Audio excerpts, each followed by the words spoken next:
Good morning, everyone. Welcome to our June 16th, 2026 situational briefing on disaster and emergency management, hazards and risks in Canada with an Indigenous community focus.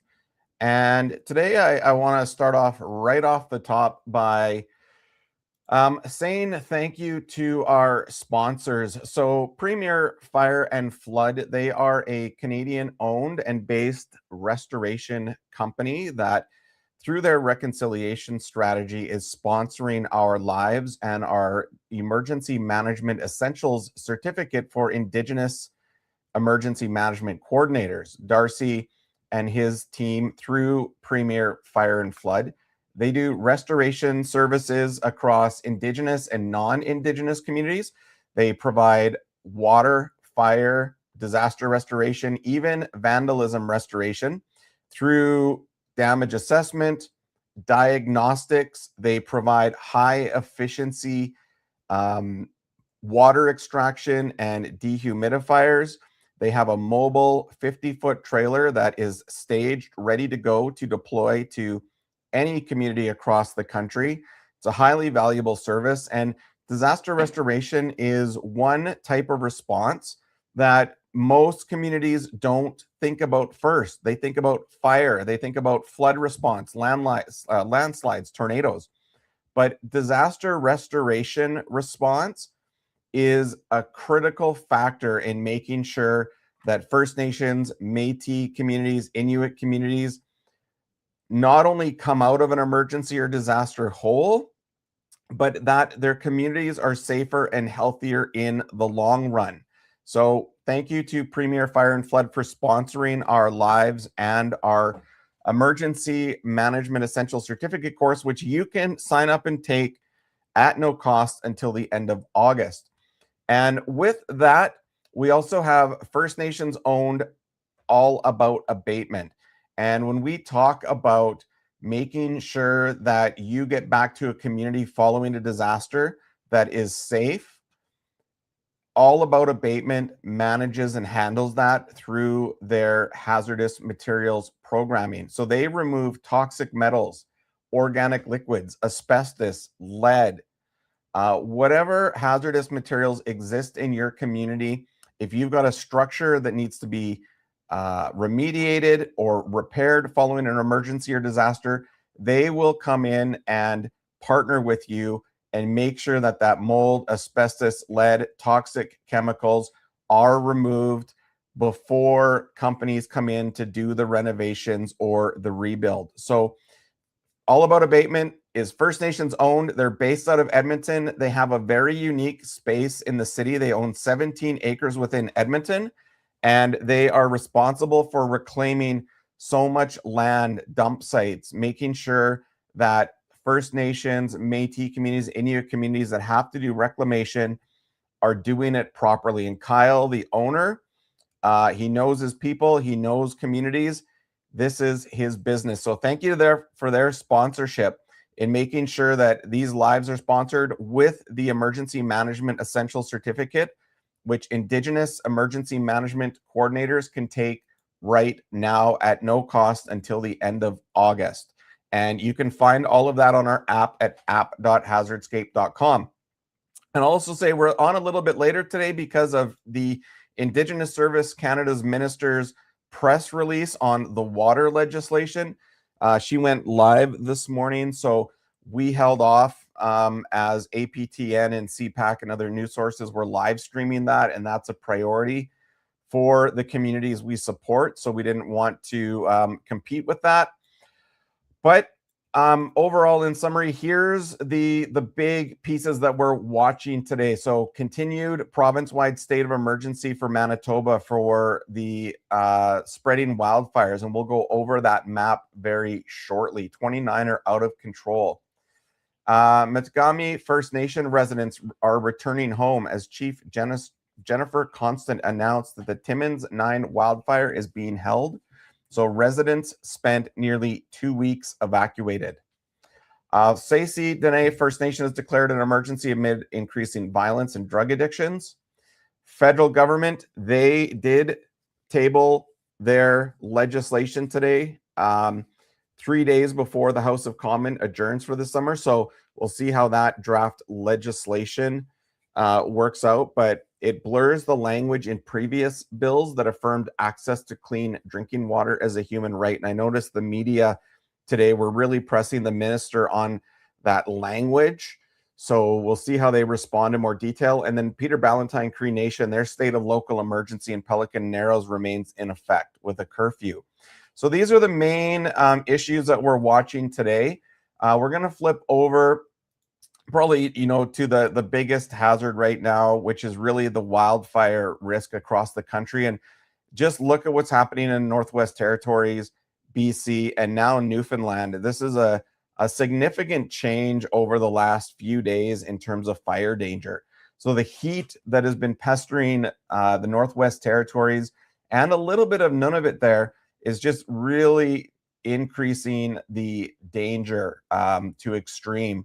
And then Newfoundland, which was moderate, low to moderate for so long, is now, catching up and seeing some extreme fire danger numbers there. And then BC as well. And if we look at the fire weather index, this just basically says if a fire were to start, this is where the dark red areas is where it would spread and move most quickly. But just super extreme up in Northwest Territories and then over in Newfoundland, which was a little bit surprising to me. I didn't think that they would be at such a high fire weather index this quickly, considering they just came through some snow and rain warnings only, a week and a half ago. The drought in Canada is just so bad that anytime a region gets warm to hot weather just for a couple of days, it moves the fire weather index into that 30 plus. Even the fine fuel moisture code, which just represents basically all of the fine moist fuel at the ground level, you can see where that is, again, due to the drought and on the forest floors, or just at the ground level, is super high risk right now. So higher values mean drier conditions. So you can see where that 93 plus is showing up in those dark red spots, 90 to 92 in the mid 80s across a lot of Canada, with 0 to 75 in the blue. So it's just that kind of ongoing wildfire risk, the drought, things like that are causing that. Here are the active wildfires across jurisdictions. So you can see, Manitoba, of course, being the worst off right now in terms of active wildfires, with Saskatchewan not far behind. Alberta, Northwest Territories, a couple fires here, holdovers out of control from May up near Fort Smith, some from May. But even Northwest Territories, we've seen a couple new starts just yesterday, or just this morning. These new fires are being updated. Oh, these are last updates just this morning. 1,000 hectares, 50. These were updated in May. They haven't been updated since May, but yeah, it's just, you can just, it's crazy. That's all I can say. It's just the fire danger up in Canada's north is it's unprecedented, and that's following on the heels of what we're seeing with El Nino. So it's only going to make it worse. I know right now, if you look across Canada, it's moderate temperatures, 17, 12, 14 right now. In the green, it's a little bit cooler, down into the single digits. But as we come into this afternoon, you can see where the heat is up in the Northwest Territories, and that's going to be in the 23 degrees, 25, which is very warm for them. The rest of Canada going to be sitting in kind of the mid-teens, low 20s for the next couple of days, which is going to mean that in the north, that fire risk is only going to grow, and it's moving into Nunavut, which is incredible. So probably looking out to, let's go out to see what we look like on the weekend. You can see that heat is just going west into Alaska out of the Northwest Territories. Southern Alberta gets back to probably what will be considered normal for the summer. This is all Saturday about 2 o'clock. And then Newfoundland, Atlantic Canada, kind of holding in those probably maybe a little bit lower than average temperatures for, what will be June 20th. But again, I don't expect this trend to last long as El Nino starts to slip north. This is forecasted Edmonton. It's kind of interesting that that cooler weather is just kind of circulating in from the north down into Alberta. And it's kind of keeping El Nino off. But I think still from all forecasts, everything that we're seeing, that is going to shift as we move later into the summer, because El Nino is going to bring warm temperatures all winter into 2027. Just be lucky we're not kind of in the state of, like right now, some of the countries in Africa where they're hitting 36 off that warm Pacific air that's driving across the equator. Just incredible. So and again, if you want a copy of our briefing, which goes into detail for all regions across the country, you can get that on our app at app.hazardscape.com. It downloads daily every morning. And you can also access our resource library where you can get all of the links here. In terms of fire smoke, again, not too much up in the Northwest Territories. It seems like there's a couple fires that are producing a bit of a haze that is active. Those would probably be coming from this one here. These newer starts, 1,824 hectares. So interestingly enough, the ones in Manitoba and the Timmins fire not producing enough to create, massive plumes, at least on the sensor layer within the parts per million 2.5. So kind of in heavier up into the north.